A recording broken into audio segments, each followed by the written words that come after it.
ठरलं तर मग या मालिकेच्या आजच्या भागात अर्जुन कुसुमला विचारतो की विलासला लिहिता वाचता येत होतं का? यावर कुसुम बोलते की विलास अशिक्षित होता, त्याला लिहिता वाचता येत नव्हते. त्याला मी एकदा सामानाची यादी लिहायला सांगितली होती, तीही त्याला लिहिता आली नाही. अशी बरीच उदाहरणं कुसुम कोर्टासमोर सांगते. अर्जुन न्यायाधीशांना सांगतो की जी व्यक्ती अशिक्षित आहे तीच व्यक्ती पोलिसांना कशी मेसेज टाईप करेन आणि सांगेन की माझ्या जीवाला धोका आहे.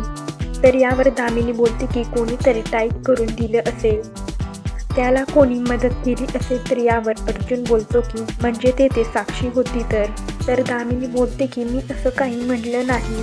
अर्जुन पुढे म्हणतो तिसरी व्यक्ती होती तिथे, आय विटनेस. आणि अर्जुन पुन्हा प्रियाला विटनेस बॉक्समध्ये बोलवतो. अर्जुन प्रियाला विचारतो की तू तिथे बसली होतीस तर तू तेव्हा पाहिलेस का की विलासने कधी फोन काढून मेसेज पाठवला? तर प्रिया यावर बोलते की मला या मेसेजबद्दल काहीही माहीत नाही. तर पुढे अर्जुन प्रियाला विचारतो गाडीने पोलीस स्टेशनपासून आश्रमात यायला किती वेळ लागतो? तर प्रिया बोलते की 10-15 मिनिटं. तर अर्जुन म्हणतो की आपण साधारणतः 30 मिनिटे धरूया.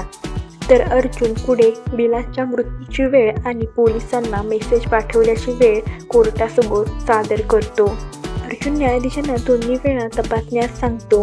हे बघून दामिनी, प्रिया आणि साक्षी घाबरतात.